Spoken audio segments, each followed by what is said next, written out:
अनेक वरिष्ठ महानुभाव आदरणीय सदस्यों ने अपने विचार व्यक्त किए हैं।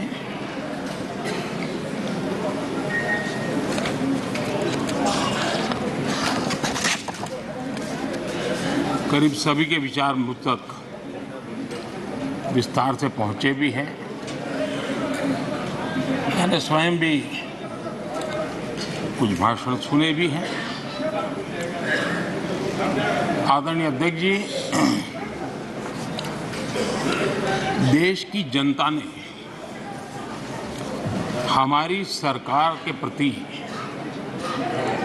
बार बार जो विश्वास जताया है, मैं आज देश के कोटि कोटि नागरिकों का आभार व्यक्त करने के लिए उपस्थित हुआ हूं।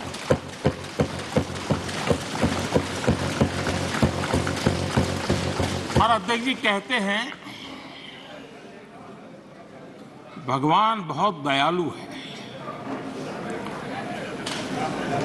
और भगवान की मर्जी होती है कि वो किसी न किसी के माध्यम से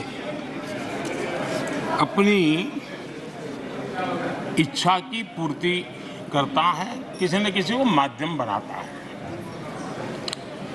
मैं इसे भगवान का आशीर्वाद मानता हूं कि ईश्वर ने विपक्ष को सुझाया और वो प्रस्ताव लेकर आए।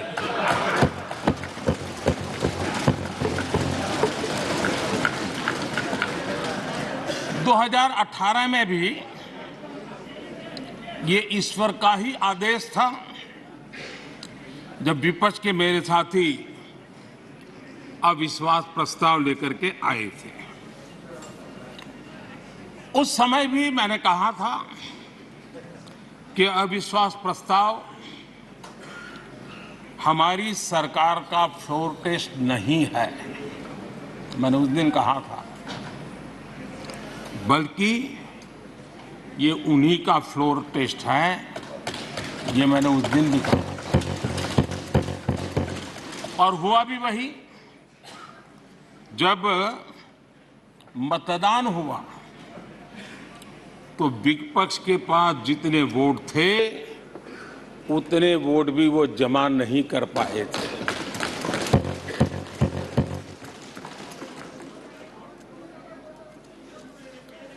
और इतना ही नहीं, जब हम सब जनता के पास गए तो जनता ने भी पूरी ताकत के साथ इनके लिए नो कॉन्फिडेंस घोषित कर दिया। और चुनाव में एनडीए को भी ज्यादा सीटें मिली और भाजपा को भी ज्यादा सीटें मिली। यानी एक तरह से विपक्ष का अविश्वास प्रस्ताव हमारे लिए शुभ होता है।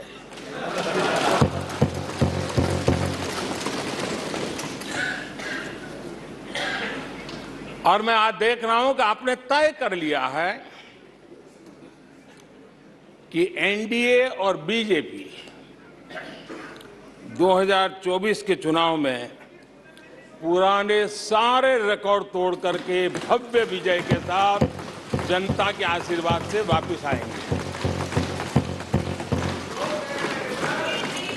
आदरणीय अध्यक्ष जी,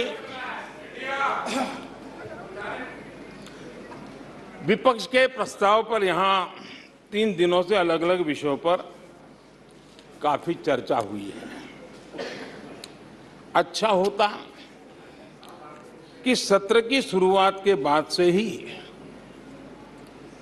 विपक्ष ने गंभीरता के साथ सदन की कार्यवाही में हिस्सा लिया होता। बीते दिनों इसी सदन ने और हमारे दोनों सदन ने जनविश्वास bill, mediation bill, dental commission bill आदिवासियों के लिए जुड़े हुए bill, digital data protection bill, national research foundation bill, coastal aquaculture से जुड़ा बिल, ऐसे कई महत्वपूर्ण बिल यहां पारित किए हैं। और ये ऐसे बिल थे जो हमारे फिशरमैन के हक के लिए थे और उसका सबसे ज्यादा लाभ केरल को होना था और केरल के सांसदों से ज्यादा अपेक्षा थी कि ऐसे बिल पर तो अच्छे ढंग से हिस्सा लेते, लेकिन राजनीति उन पर ऐसी हावी हो चुकी है कि उनको फिशरमैन की चिंता नहीं है। यहां नेशनल रिसर्च फाउंडेशन का बिल था, देश की युवा शक्ति के आशा आकांक्षाओं के लिए एक नई दिशा देने वाला बिल था। हिंदुस्तान को एक साइंस पावर के रूप में भारत कैसे उभरे, वैश्विक दीर्घदृष्टि के साथ सोचा गया था। उससे भी आपका इतराज। डिजिटल डाटा प्रोटेक्शन बिल, ये बिल अपने आप में देश के युवाओं के जज्बे में जिस बात आज प्रमुखता से है उससे जुड़ा हुआ था। आने वाला समय टेक्नोलॉजी ड्रिवन है। आज डाटा को एक प्रकार से सेकंड ऑयल के रूप में, सेकंड गोल्ड के रूप में माना जाता है। उस पर कितनी गंभीर चर्चा की जरूरत थी, लेकिन राजनीति आपके लिए प्राथमिकता थी। कई ऐसे बिल थे जो गांव के लिए, गरीब के लिए, दलित के लिए, पिछड़ों के लिए, आदिवासी के लिए, उनके कल्याण की चर्चा करने के लिए थे, उनके भविष्य के साथ जुड़े हुए थे। लेकिन इसमें इन्हें कोई रुचि नहीं है। देश की जनता ने जिस काम के लिए उनको यहां भेजा है, उस जनता का भी विश्वासघात किया गया है।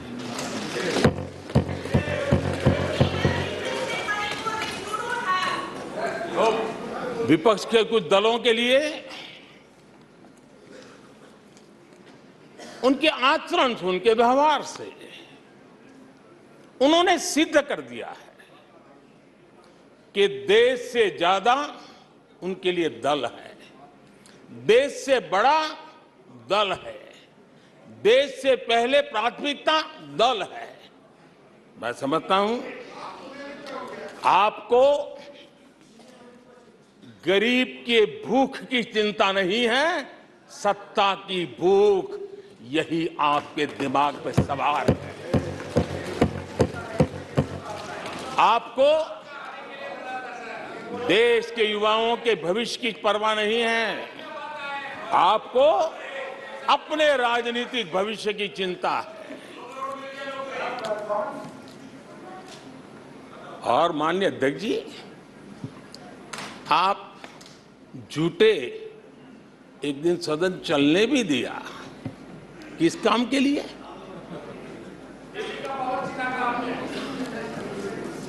आप झूठे तो विश्वास प्रस्ताव पर झूठे और अपने कट्टर भ्रष्ट साथी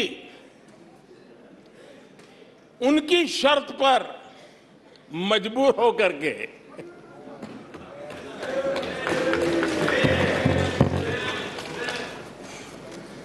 और इस अविश्वास पर प्रस्ताव पर भी आपने कैसी चर्चा की?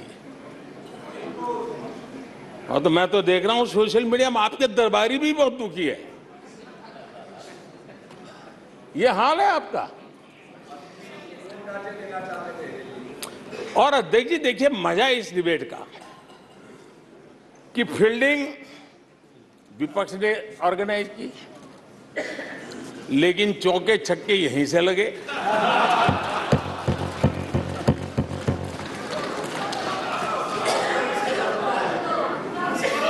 और विपक्ष नो कॉन्फिडेंस मोशन पे नो बॉल पर ही करता आगे चलता जा रहा है। इधर से सेंचुरी हो रही है, उधर से नो बॉल हो रहे हैं।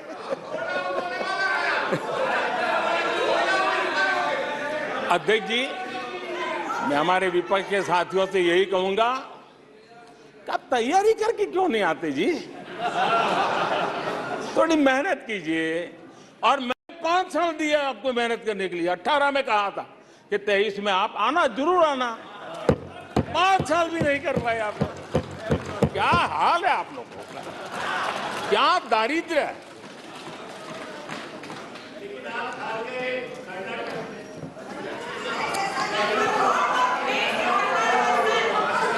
आदरणीय अध्यक्ष जी,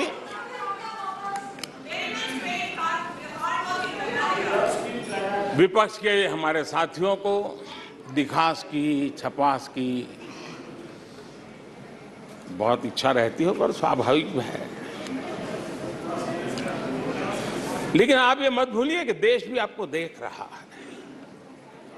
आपके एक एक शब्द को देश गौर से सुन रहा है। लेकिन हर बार देश को आपने निराशा के सिवाय कुछ नहीं दिया है। और विपक्ष के रवैये पर भी मैं कहूंगा, जिनके खुद के बही खाते बिगड़े हुए हैं, जिनके बही खाते खुद के बिगड़े हुए हैं, वो भी हमसे हमारा हिसाब लिए फिरते हैं। माननीय अध्यक्ष जी, इस अविश्वास प्रस्ताव में कुछ चीजें तो ऐसी विचित्र नजर आई जो न पहले कभी सुना है, न देखा है, न कभी कल्पना की है। सबसे बड़े विपक्षी दल के नेता को बोलने की सूची में नाम ही नहीं था। और पिछले उदाहरण देखिए आप। 1999 में वाजपेयी सरकार के खिलाफ अविश्वास प्रस्ताव आया।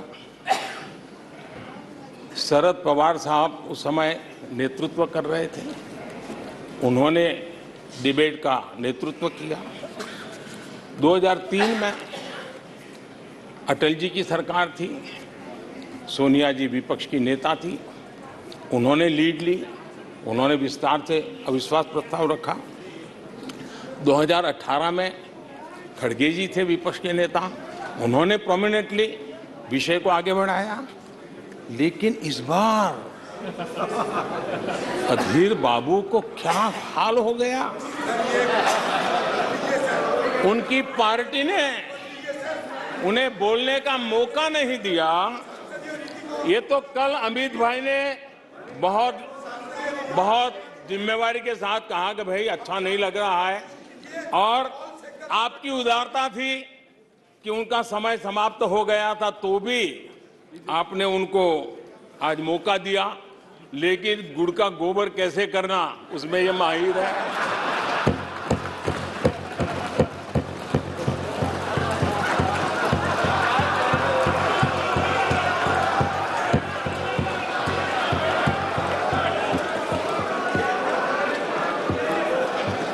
मैं नहीं जानता हूं कि आखिर आपकी मजबूरी क्या है। क्यों अधीर बाबू को दरकिनारे कर दिया गया? पता नहीं कलकत्ता से कोई फोन आया हो।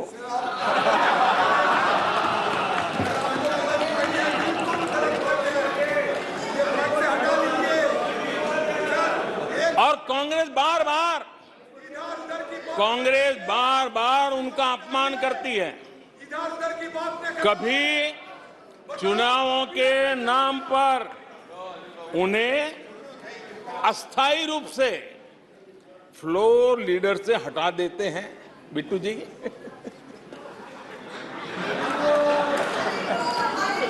हम अधीर बाबू के प्रति अपनी पूरी संवेदना व्यक्त करते हैं।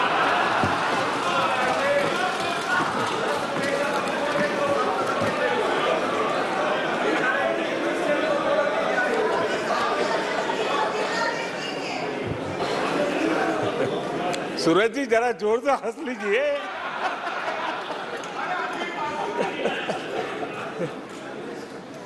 आदरणीय अध्यक्ष जी, किसी भी देश के जीवन में, इतिहास में एक समय ऐसा आता है जब वो पुरानी बंदिशों को तोड़ करके एक नई ऊर्जा के साथ, नए उमंग के साथ, नए सपनों के साथ, नए संकल्प के साथ आगे बढ़ने के लिए कदम उठा लेता है। 21वीं सदी का ये कालखंड, और मैं बड़ी गंभीरता से इस पवित्र लोकतंत्र के मंदिर में बोल रहा हूं और लंबे अनुभव के बाद बोल रहा हूं कि ये कालखंड, सदी का ये वो कालखंड है जो भारत के लिए हर सपने सिद्ध करने का अवसर हमारे चरण पर। और हम सब ऐसे टाइम पीरियड में हैं, चाहे हम हैं, चाहे आप हैं, देश के कोटि कोटि जन है, ये टाइम पीरियड बहुत अहम है, बड़ा महत्वपूर्ण है बदलते हुए विश्व में। और मैं इन शब्दों को भी बड़े विश्वास से कहना चाहता हूं कि ये कालखंड जो घड़ेगा उसका प्रभाव इस देश पर आने वाले 1000 साल तक रहने वाला है। 140 करोड़ देशवासियों का पुरुषार्थ इस कालखंड में अपने पराक्रम से, अपने पुरुषार्थ से, अपनी शक्ति से, अपने सामर्थ्य से जो करेगा वो आने वाले 1000 साल की मजबूत नींव रखने वाला है। और इसलिए इस कालखंड में हम सबका बहुत बड़ा दायित्व है, बहुत बड़ी जिम्मेवारी है।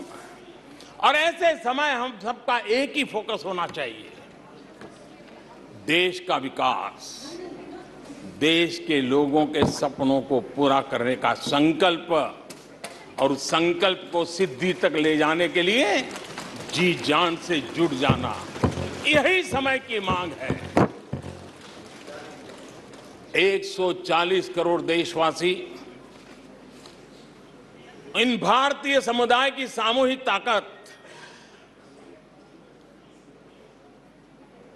हमें उस ऊंचाई पर पहुंचा सकती है। हमारे देश की युवा पीढ़ी का सामर्थ्य, आज विश्व ने उनका लोहा माना हुआ है, हम उन पे भरोसा करें। ये हमारी युवा पीढ़ी भी जो सपने देख रही हैं, वो सपनों को संकल्प के साथ सिद्धि तक पहुंचाने का सामर्थ्य रखती हैं। और इसलिए माननीय अध्यक्ष जी, 2014 में 30 साल के बाद देश की जनता ने पूर्ण बहुमत की सरकार बनाई और 2019 में भी उस ट्रैक रिकॉर्ड को देख करके उनके सपनों को संजोने का सामर्थ्य कहां है, उनके संकल्पों को सिद्ध करने की ताकत कहां पड़ी है, वो देश भली भांति पहचान गया। और इसीलिए 2019 में फिर एक बार हम सबको सेवा करने का मौका दिया और अधिक मजबूती के साथ दिया। आदरणीय अध्यक्ष जी, इस सदन में बैठे हुए प्रत्येक व्यक्ति की जिम्मेदारी है कि वो भारत के युवाओं के सपनों को, उनकी महत्वाकांक्षाओं को, उनकी आशा अपेक्षा के मुताबिक वो जो काम करना चाहता है उसके लिए हम अवसर दें। सरकार में रहते हुए हमने भी इस दायित्व को निभाने का भरपूर प्रयास किया है। हमने भारत के युवाओं को घोटालों से रहित सरकार दी है।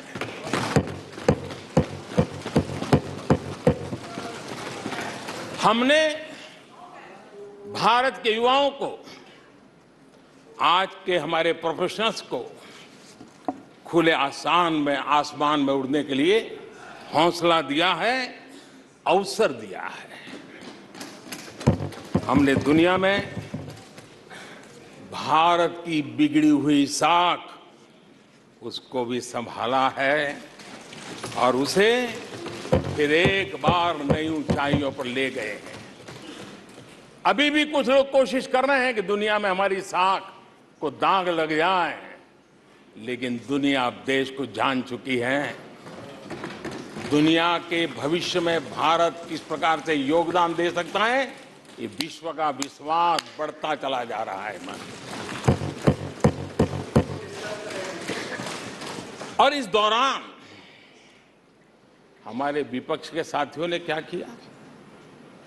जब इतनी सानुकूल वातावरण, चारों तरफ संभावनाएं ही संभावनाएं, इन्होंने अविश्वास के प्रस्ताव की आड़ में जनता के आत्मविश्वास को तोड़ने की विफल कोशिश की है। आज भारत के युवा रिकॉर्ड संख्या में नए स्टार्टअप लेकर के दुनिया को चकित कर रहे हैं। आज भारत में रिकॉर्ड विदेशी निवेश आ रहा है। आज भारत का एक्सपोर्ट नई बुलंदी को छू रहा है। आज भारत की कोई भी अच्छी बात ये सुन नहीं सकते। मोदी जी सबकी जेब में, यही उनकी अवस्था है। आज गरीब के दिल में अपने सपने पूरा करने का भरोसा पैदा हुआ है। आज देश में गरीबी तेजी से घट रही है। नीति आयोग के रिपोर्ट के अनुसार पिछले 5 साल में 13.5 करोड़ लोग गरीबी से बाहर आए। आदरणीय अध्यक्ष जी, आईएमएफ अपने एक वर्किंग पेपर में लिखता है कि भारत ने अति गरीबी को करीब करीब खत्म कर दिया है। आईएमएफ ने भारत के डीबीटी के और दूसरे हमारे सोशल वेलफेयर स्कीम के लिए आईएमएफ ने इसे कहा है, ये लॉजिस्टिकल मार्वल है। आदरणीय अध्यक्ष जी, WHO ने कहा है, आदरणीय अध्यक्ष जी, वर्ल्ड हेल्थ ऑर्गेनाइजेशन ने कहा है कि जल जीवन मिशन के जरिए भारत में 4 लाख लोगों की जान बच रही है। ये 4 लाख कौन है? तो मेरे गरीब, पीड़ित, शोषित, वंचित परिवारों के मेरे स्वजन है। हमारे परिवार के निचले तबके में जिंदगी गुजारने के लिए जो मजबूर हुए, उनके जन हैं। ऐसे 4 लाख लोगों की जान बचने की बात WHO कह रहा है। एनालिसिस करके के कहता है कि स्वच्छ भारत अभियान से 3 लाख लोगों को मरने से बचाया गया है। आदरणीय अध्यक्ष जी, भारत स्वच्छ होता है, 3 लाख लोगों की जिंदगी बचती है। 3 लाख है कौन? वही झुग्गी झोपड़ी में जिंदगी जीने के लिए जो मजबूर है, जिनके लिए अनेक कठिनाइयों से गुजारा करना पड़ता है। मेरे गरीब परिवार के लोग, शहरों की बस्तियों में गुजारा करने वाले लोग, गांव में जीने वाले लोग हैं और वंचित तबके के लोग हैं जिनकी जान बची है। यूनिसेफ ने क्या कहा है? यूनिसेफ ने कहा है कि स्वच्छ भारत अभियान के कारण हर साल गरीबों के 50,000 रुपये बच रहे हैं। गरीबों की सूचना निकालते ये लेकिन भारत की इन उपलब्धियों से कांग्रेस समेत विपक्ष के कुछ लोग दलों को अविश्वास है।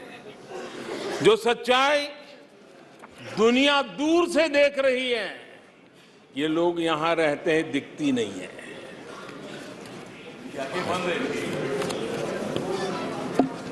आदरणीय अध्यक्ष जी,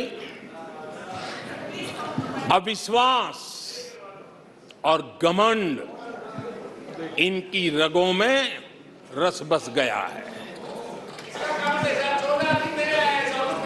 वे जनता के विश्वास को कभी देख नहीं पाते हैं। अब ये जो शुतुरमुर्ग अप्रोच है, इसके लिए तो देश क्या कर सकता है? आदरणीय अध्यक्ष जी, जो पुरानी सोच वाले लोग रहते हैं, वो उस सोच से सहमत नहीं, लेकिन वो कहते हैं कि देखो भाई, जब कुछ शुभ होता है, कुछ मंगल होता है, घर में भी कोई अच्छा होता है, बच्चे भी कोई अच्छे कपड़े पहनता है, जरा साफ सुथरा होता है, तो काला टीका लगा देते हैं। आज देश का जो मंगल हो रहा है चारों तरफ, देश की जो चारों तरफ वाहवाही हो रही है, देश का जो जय जयकार हो रहा है, तो मैं आपका धन्यवाद करता हूं कि काले टीके के रूप में काले कपड़े में निकल के सदन में आकर के आपने इस मंगल को भी सुरक्षित करने का काम किया है। इसके लिए भी मैं आपका धन्यवाद करता हूं।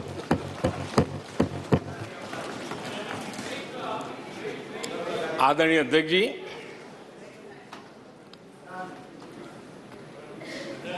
पिछले 3 दिन से भी हमारे विपक्ष के साथियों ने जी भर करके डिक्शनरी खोल खोल करके जितने अपशब्द मिलते हैं ले आए, जितने अपशब्दों का उपयोग कर सकते हैं भरपूर, पता नहीं कहां कहां से ले आते हैं। लेकिन एक बार उनका निकल गया होगा, थोड़ा मन हल्का हुआ होगा, इतने अपशब्द बोल दिए हैं तो।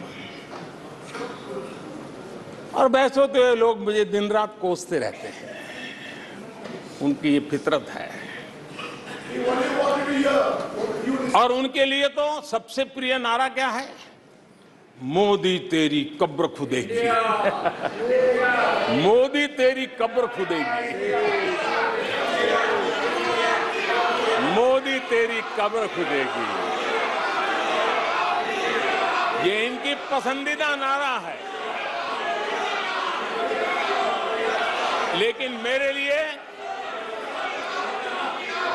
लिए इनकी ये गालियां, ये अपशब्द, ये अलोकतांत्रिक भाषा, मैं उसका भी टॉनिक बना देता हूं।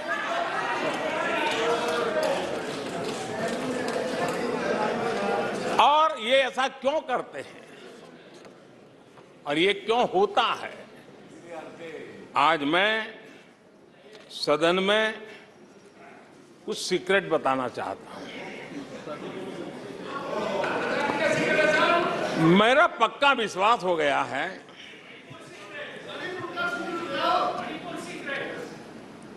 कि विपक्ष के लोगों को एक सीक्रेट वरदान मिला हुआ है।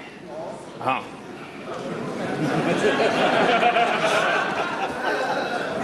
सीक्रेट वरदान मिला हुआ है जी। और वरदान ये कि ये लोग जिसका बुरा चाहेंगे उसका भलाई ही होगा।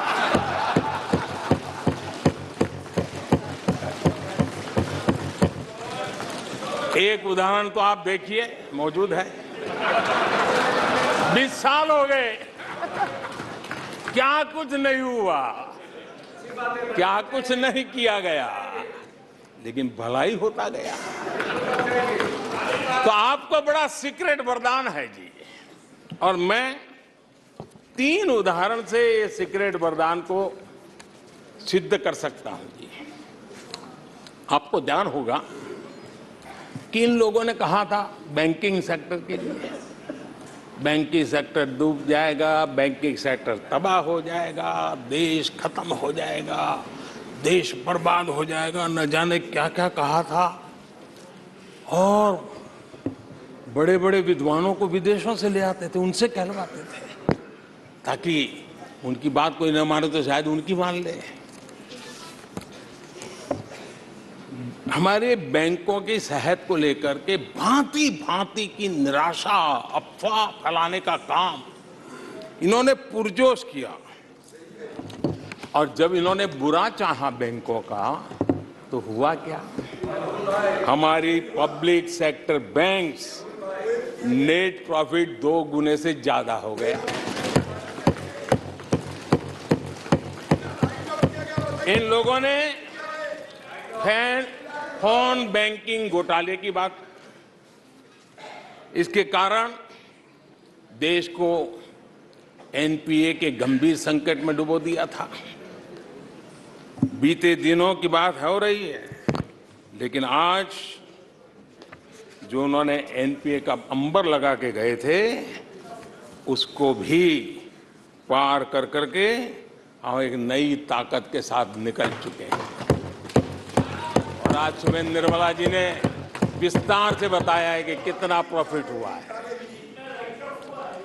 दूसरा उदाहरण, हमारे डिफेंस के हेलीकॉप्टर बनाने वाली सरकारी कंपनी एचएएल, ये एचएएल को लेकर के कितनी भली बुरी बातें इन्होंने करी थी। क्या कुछ नहीं कहा गया था एचएएल के लिए, और इसका दुनिया पे बहुत नुकसान करने वाली भाषा का प्रयोग किया गया था। और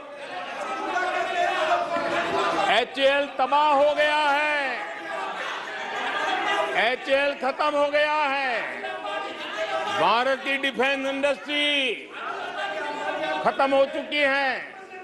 ऐसा न जाने क्या क्या कहा गया था एचएएल के लिए। इतना ही नहीं, जैसे आजकल खेतों में जाकर के वीडियो शूट होता है, मालूम है ना? हाँ? खेतों में जाकर के वीडियो शूट होता है, हाँ। वैसा ही उस समय एचएएल फैक्ट्री के दरवाजे पर मजदूरों की सभा करके वीडियो शूट करवाया गया था, और वहां के कामगारों को भड़काया गया था। अब तुम्हारा कोई भविष्य नहीं है, तुम्हारे बच्चे मरेंगे, भूखे मरेंगे, एचएएल डूब रहा है। देश की इतनी महत्वपूर्ण इंस्टीट्यूट को इतना बुरा चाहा, इतना बुरा चाहा, इतना बुरा कहा कि वो सीक्रेट आज एचएएल सफलता की नई बुलंदियों को छू रहा है। एचएएल ने अपना highest ever highest revenue register किया है। इनके जी भर करके गंभीर आरोपों के बावजूद भी, वहां के कामदारों को, वहां के कर्मचारियों को उकसाने की भरपूर कोशिश के बावजूद भी आज एचएएल देश की आन बान शान बन के उठ रहा है। आदरणीय अध्यक्ष जी, जिसका बुरा चाहते हैं वो कैसे आगे बढ़ता है, मैं तीसरा उदाहरण देता हूं। आप जानते हैं एलआईसी के लिए क्या क्या कहा गया था?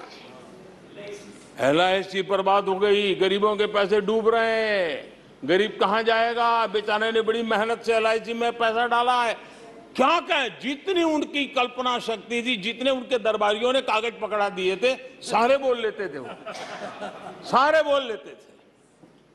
लेकिन आज LIC लगातार मजबूत हो रही है। शेयर मार्केट में रुचि रखने वाले को भी ये गुरु मंत्र है कि जो सरकारी कंपनियों को ये लोग गाली देना, आप उसमें दांव लगा दीजिए साहब, अच्छा ही होने वाला है।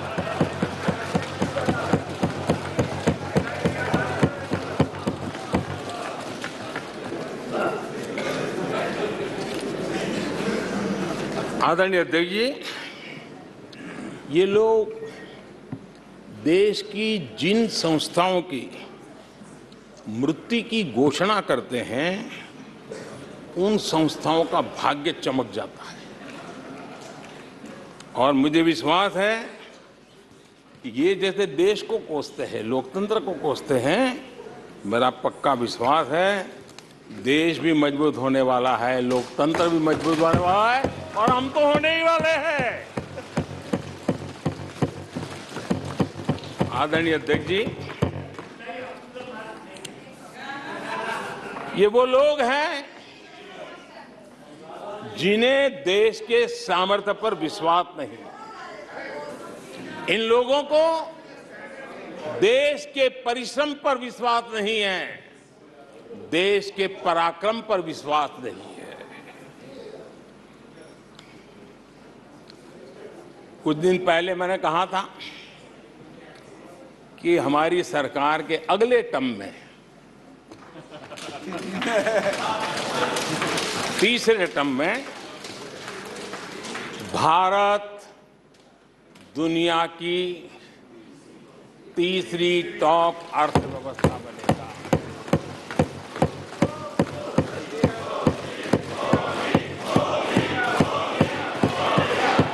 आदरणीय अध्यक्ष जी, आदरणीय अध्यक्ष जी, अब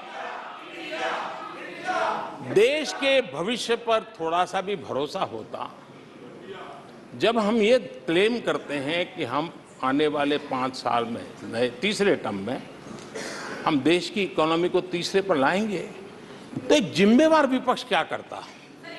वो सवाल पूछता,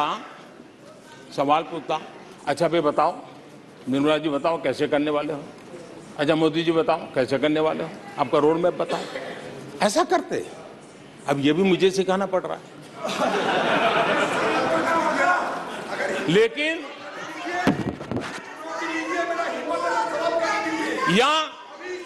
या वो कुछ सुझाव दे सकते थे, ये कुछ सुझाव दे सकते थे, या फिर कहते हम चुनाव में जनता के बीच जाकर के बताएंगे कि ये तीसरे की बात करते हैं, हम तो 1 नंबर पे लेके आएंगे और ऐसे ऐसे लेके कुछ तो करते यार। लेकिन हमारे विपक्ष की त्रासदी ये है, और उनके राजनीतिक विमर्श पर गौर कीजिए। कांग्रेस के लोग क्या कह रहे हैं? अब देखिए कितना कल्पना दारिद्र्य है। इतने सालों तक सत्ता में रहने के बाद भी क्या अनुभवताहीन बातें सुनने को मिल रही है जी। क्या कहते हैं ये कहते हैं इस लक्ष्य तक पहुंचने कुछ करने की जरूरत नहीं, ऐसे ही होने वाला है तीसरे नंबर पे। बताओ, मुझे लगता है कि इसी सोच के कारण वो सोते रहे इतने सालों तक, तो अपने आप होने वाला है। वो कहते हैं बिना कुछ किए तीसरे पहुंच जाएंगे, और कांग्रेस की माने अगर सब कुछ अपने आप ही हो जाने वाला है, इसका मतलब है कांग्रेस के पास न नीति है, न नियत है, न विजन है, न वैश्विक अर्थव्यवस्था की समझ है, और न ही भारत के अर्थ जगत के ताकत का पता है। और इसलिए सोए सोए तब हो जाएगा, यही एक आदरणीय अध्यक्ष जी, ये वजह है कि कांग्रेस के शासन में भारत गरीबी और गरीबी को बढ़ाता गया। 1991 में देश कंगाल होने की स्थिति में था। कांग्रेस के शासनकाल में अर्थव्यवस्था दुनिया के क्रम में 10, 11, 12 इसके बीच में झोले खाती थी, झूलती रही थी। लेकिन 2014 के बाद भारत ने टॉप 5 में अपनी जगह बना ली।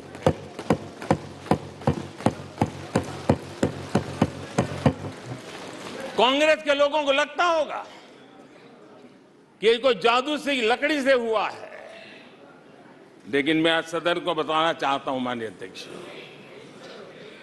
रिफॉर्म, परफॉर्म एंड ट्रांसफॉर्म एक निश्चित आयोजन, प्लानिंग और कठोर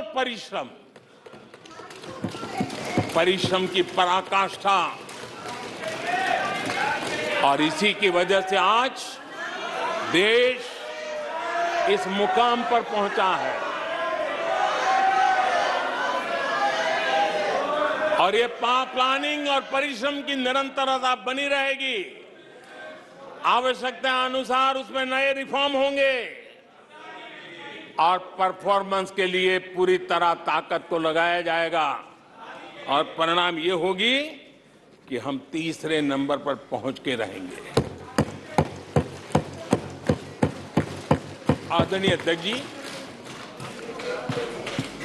देश का विश्वास मैं शब्दों में भी प्रकट करना चाहता हूं, और देश का विश्वास है कि 2028 में आप जब अविश्वास प्रस्ताव लेके आएंगे,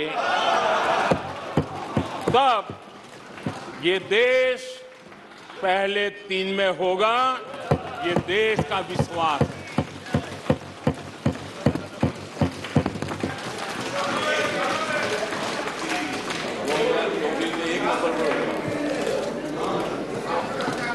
आदरणीय अध्यक्ष जी, हमारे विपक्ष के मित्रों के फितरत में ही अविश्वास भरा पड़ा है। हमने लाल किले से स्वच्छ भारत अभियान का आह्वान किया, लेकिन उन्होंने हमेशा अविश्वास जताया। कैसे हो सकता है? भाई गांधी जी भी आके गए, करके कह के गए, क्या हुआ?